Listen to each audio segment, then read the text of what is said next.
Olá!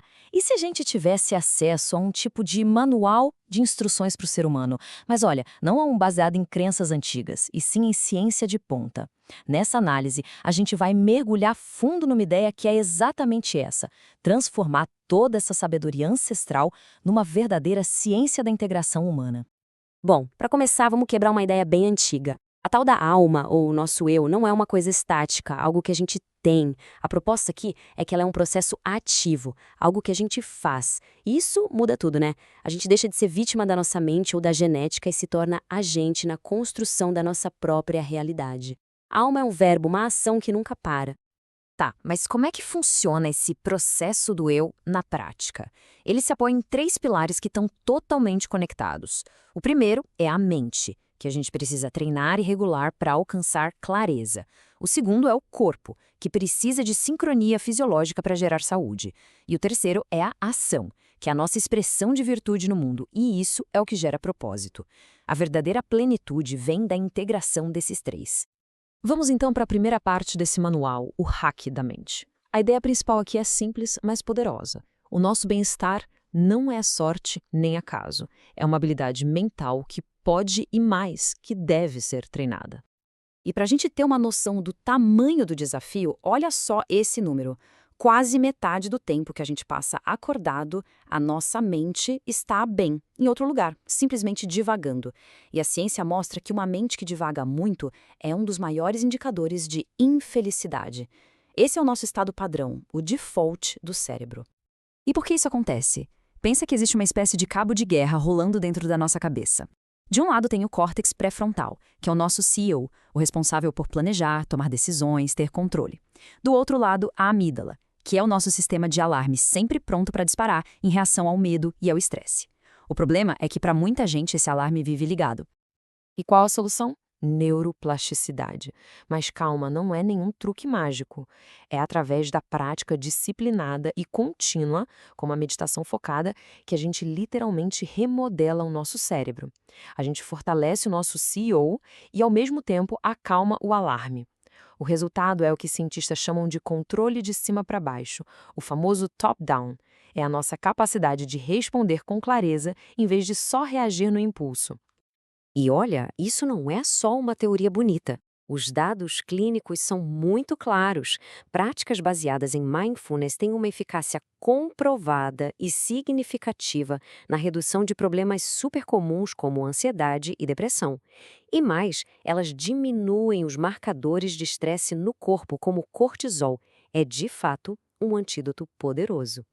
Ok, já entendemos como treinar a mente. Agora vamos ver como esse treino afeta diretamente a nossa biologia. O segundo hack é sobre como os nossos estados mentais se transformam em resiliência física. A gente entra agora na ciência da sincronia fisiológica. A peça-chave aqui se chama variabilidade da frequência cardíaca, ou VFC. Pensa nela como o termômetro mais preciso da saúde do seu sistema nervoso. O objetivo é ter uma VFC alta. Isso significa que o corpo está flexível, adaptável e operando no modo descansar e digerir, e não no modo lutar ou fugir, que é o modo de estresse constante. E é aqui que a conexão fica fascinante. O coração manda no cérebro. Práticas que aumentam a nossa VFC, como a própria meditação, criam um estado de coerência cardíaca.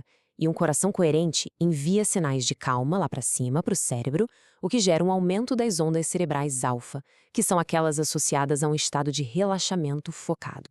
E o mais incrível é ver como a ciência moderna está, na verdade, validando o que a sabedoria antiga já apontava.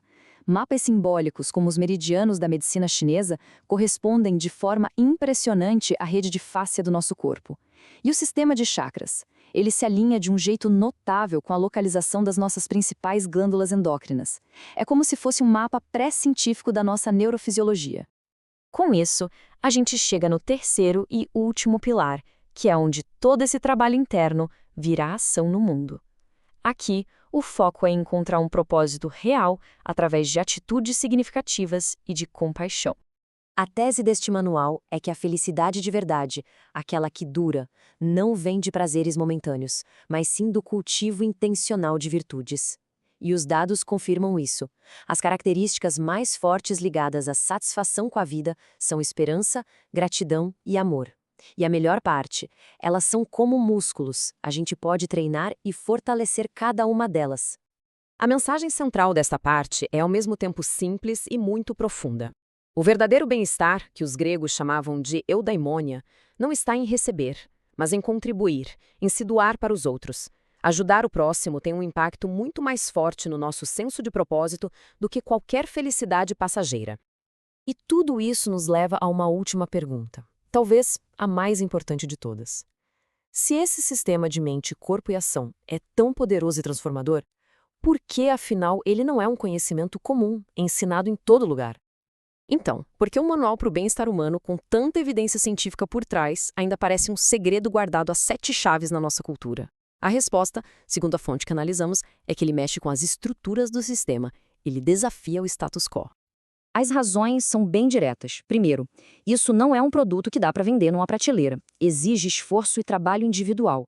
Segundo, uma população que aprende a gerenciar a própria ansiedade se torna menos consumista e impulsiva. E isso ameaça uma economia que lucra com a nossa reatividade. E, o mais importante, tira o nosso foco do que a gente pode comprar e coloca no que a gente pode ser. A conclusão aqui é inevitável e, acima de tudo, libertadora. A autorregulação, a capacidade de encontrar propósito por conta própria, isso são fundamentalmente atos de libertação. Eles nos tornam mais fortes e resilientes contra qualquer tipo de manipulação externa, seja ela comercial, política ou ideológica. E assim, a gente fecha este manual com um chamado para a ação. A mensagem final não é sobre ter uma alma, mas sobre ser a alma. Nós temos a capacidade de regular de propósito a nossa própria consciência e a nossa biologia. O caminho para o nosso maior potencial é um processo sem fim, de treinar a mente, integrar o corpo e expressar o melhor de nós no mundo. É sobre ser o verbo.